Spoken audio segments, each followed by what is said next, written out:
নমস্কার বন্ধুরা, কেমন আছো তোমরা সবাই? আশা করি যে যেখান থেকে আমার ভিডিওটা দেখছো ভালো আছো, সুস্থ আছো। তো আমিও তোমাদের আশীর্বাদে অনেকটাই ভালো আছি।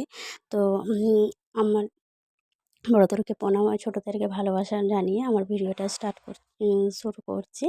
তো আজকে একটা নতুন ভিডিওটার সাথে তোমাদের সাথে শেয়ার করছি। তো ভিডিওটা দেখো, আশা করি ভালো লাগবে। তো আজকে আমি ভিডিওটা স্টার্ট করেছি আমার মেয়ের সমস্ত কাজ করে ওকে স্কুলে তুলে দিয়ে এসে ওকে ছেড়ে দিয়ে আসে, তারপরে আমি ভিডিওটা স্টার্ট করেছি। তো এসেই যা কাজ থাকে মেয়েদের, তো এসে আগে বিছানাটা গোছানো, বিছানাটা গোছাতে থাকলে সবচেয়ে মাইন্ড বেশি ফ্রি থাকে, যেটা আমার হয়, আমি জানি না। যাই হোক, আমার তো মনে হয় এসে আমি আগে বিছানাটা গোছ করি। তো যাই হোক, বিছানাটা আমি ভালোভাবে পরিষ্কার করে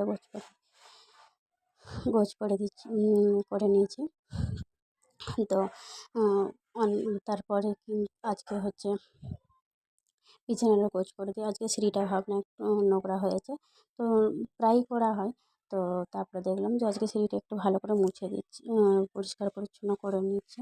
তো সিঁড়িটির মধ্যে ঝাড়ু টাড়ু লাগাচ্ছি। তো আমার হচ্ছে আজকে ইয়ে ছিল, বলবো যে হচ্ছে অনেকেই বলে যে বাইরে নাকি কোনো কাজ নেই। ঠিক আছে, অনেকে বলে বাইরে নাকি কোনো কাজ নেই, বাইরে হচ্ছে এক মানে কি বলো, দুজন খায়, ওদের কি কাজ, ওদের কোনো কাজ মানে অনেক কথাই আমাকে শুনতে হয়। ঠিক আছে, আমাকে কেন, আমার মনে হয় যারা বাইরে থাকে তাদেরকেই শুনতে হয়। তো আমার শুধু এটা মনে হয় যে এখানে কি সত্যি কোনো মেশিন আছে কাজকর্ম করার জন্য? হয়তো হয়তো দেখা যাবে যে মানে কি বলবো, এখানে হয়তো আমি বলছি, হ্যাঁ আমার কথা বলছি, আমি একটা মধ্যবিত্ত ঘরের বউ। তো আমার হয়তো এখানে অত কিছু নেই। ঠিক আছে, ওয়াশিং মেশিন বলো যেটুকুন সাধারণ একটা মানে পরিবারে থাকে, তো আমার সেই সব নেই, সেই সব সামর্থ্য আমার নেই। তো এখানে আমার সেরকম কিছুই নেই। ঠিক আছে, তো শুধু একটা ঘর ভাড়া নিয়ে যেটুকু থাকা দরকার, যতটুকুন প্রয়োজন আমার কাছে ততটুকুনি আছে। তো তবুও আমি বলছি যে যাদের থাকে ছাড়ো, যাদের নেই তাদেরকে তো সব কিছু হাতেই করতে হয়, সব কিছু নিজেদেরকে করতে হয়।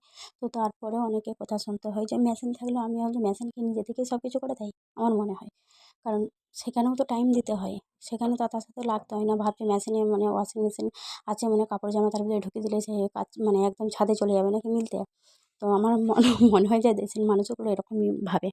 তো যাই হোক, আমাকে যেই সব কথাগুলো শুনতে হয়, তো আমি সেগুলো বললাম। দেখো, তোমাদের সাথে গল্প করতে করতে কিন্তু আমার অনেক কাজ হয়ে গেছে।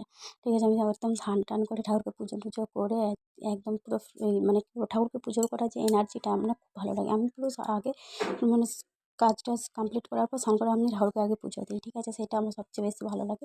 আমি ঠাকুরকে পুজো টুজো করার পর আমার দিন একদম সমস্ত কিছু আমি একদম খাওয়া থেকে স্নান করে সব কিছু আমি শুরু করি। ঠিক আছে, ওখান থেকে খেয়ে আসার পর আমি নাস্তা করে নিয়েছিলাম।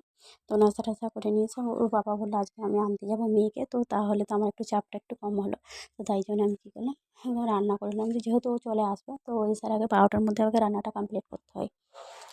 তো এখন আমি রান্না করে নেবো। আজকে নিয়েছিল কুমড়ো শাক, মানে অনেকে বলে যে দিল্লিতে পাওয়া যায়। হ্যাঁ দেখো, দিল্লিতে কুমড়ো শাক কেন, সব রকম শাক পাওয়া যায়, শুধু কি একটু মানে সকালে মার্কেটে যেতে হবে, বাজারে আর কি, বাজারে যেতে হবে, তাহলেই সব কিছু পাওয়া যাবে। তো দেখতে পাচ্ছি এইভাবে আমি কিন্তু কুমড়ো শাকের ঘন্টটা করে নেবো। আর করবো কোথায় ডাল আর আলু করলা ভাজা, এরকম করবো, কারণ এখন নিরামিষের আমি কী যে রান্না করবো প্রতিদিন মাথা আমার খারাপ হয়ে যায়। তো মোটামুটি একটা সবজি করা হয়ে যায় দুপুরবেলা। তো এখানে আমি একটা কথা বলবো যে যদি আমার বন্ধুদের উদ্দেশ্যে, তো তোমরা প্লিজ আমার ভিডিওগুলো দেখো, যদি ভালো লেগে থাকে তো আমার চ্যানেলটা একটু সাবস্ক্রাইব করে দিও, আর আমার পাশে থেকো। মানে ছোটো ছোটো ভিডিও সব তোমাদের সাথে শেয়ার করবো, কারণ এখন আমরা বড় ভিডিও বা সব কিছু সংসারের খুঁটিনাটি কাজকর্ম দেখালে কেউ দেখবে না। ঠিক আছে, কারণ আমরা ছোটো ছোটো ইউটিউবার, আমাদেরকে ছোটো ছোটো জিনিসকে মোটিভেট করতে হবে, তাই না? তো যাই হোক,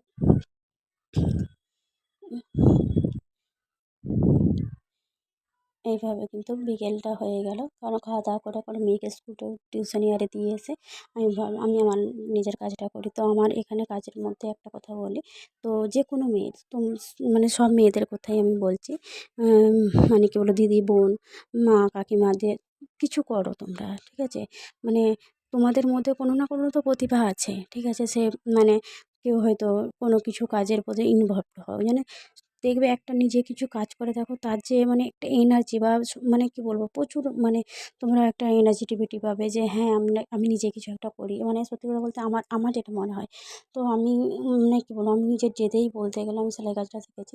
তো আমার হাজব্যান্ড প্রথমে বলেছিল না করতে হবে না তোমার, কর। তো আমি বলেছিলাম দেখো তুমি আমি করবো, ঠিক আছে, আমার যেটা আমার কিছু করার তো ইয়ে আছে, মানে আমার বাড়িতে থেকে আমি যেটুকু করবো, কারণ আমি তো এখন ফাঁকে বেরিয়ে কিছু করতে পারবো না। তো আমি ঘরের মধ্যে কিছু করবো। ঠিক আছে বলতে বলেছিল। তো এখন কিন্তু আমি কিন্তু কোনো কারো কাজ করবো বলে সেই উদ্দেশ্যে কিন্তু কাজ শিখিনি। কিন্তু আমি ভেবেছিলাম যে আমি নিজেরটুকুন করবো, নিজেরটুকুন করবো। তাতেই আমার অনেকটা মানে কি বলবো, নিজেকে ভালো লাগবে। তো তারপরে দেখলাম যে আস্তে, আস্তে, আস্তে, আস্তে আমি কাজ করতে, করতে সাইডে সবাই দেখলো যে হ্যাঁ, তুমি কাজ করো, এ করো, ভালো লাগে করো। এরকম করতে, করতে এখন আমার প্রায় 10-12টার মতো কাস্টমার আছে, ঠিক আছে? মানে প্রচুর কাজ না থাকলেও মোটামুটি আমার যে কাজ থাকে আমার মোটামুটি হাত খরচা হয়ে যায়, ঠিক আছে? মানে দিল্লির বুকে থেকে নিজেরটা যদি চালাতে পারি অনেকটাই অনেকটাই মানে ভালো ভালো লাগে নিজেকে, ঠিক আছে? তো এইভাবে দেখতে পাচ্ছ, এইটাই আমাদের মানে কি বলবো দুর্গাপুজোর কাজ বলতে গেলে। একটা কাস্টমার আমাকে 4টে শাড়ি দিয়ে গেছে। তো আমার যে ডেইলি ব্লগ দেখে, তো তারা জানে যে এই শাড়িটা আমি হচ্ছে মানে শর্টসে ছেড়ে মানে ভিডিও করেছিলাম। তো আমার কথাগুলো হয়তো একটু আটকে যাচ্ছে বা কিছু, মানে প্রথমত আমি মানে কি বলবো ক্যামেরার সামনে কথা বলছি, তো হয়তো কোনো হয়তো ভুল ত্রুটি যদি হয়ে থাকে প্লিজ আমাকে ক্ষমা করো। আর তোমরা আমাকে শুধরাও, ঠিক আছে? মানে তোমরা আমার ভিডিওগুলো দেখো, দেখে কমেন্ট করো যে দিদিভাই এইভাবে করো, ওইভাবে করো। যাই হোক, যার যেটুকু মতামত প্লিজ আমাকে জানিও। আমার এইটুকু সবচেয়ে, আমি সবচেয়ে বলতে আমার ভিউজ বা টিয়েগুলো দেখে আমি কমেন্ট দেখি যে মানুষ আমাকে মানে কীরকম নিচ্ছে, ঠিক আছে? আমার কাছে সবচেয়ে এটাই মনে হয়। তো যাই হোক, তোমাদের সাথে কথা বলতে, বলতে দেখো অনেক, অনেক কাজ ছাড়া হয়ে গেছে। তো একবারে চলে এসেছি রাত্রের খাবার বানাতে। তো রাতে আজকে করেছি রুটি। তো রুটি হচ্ছে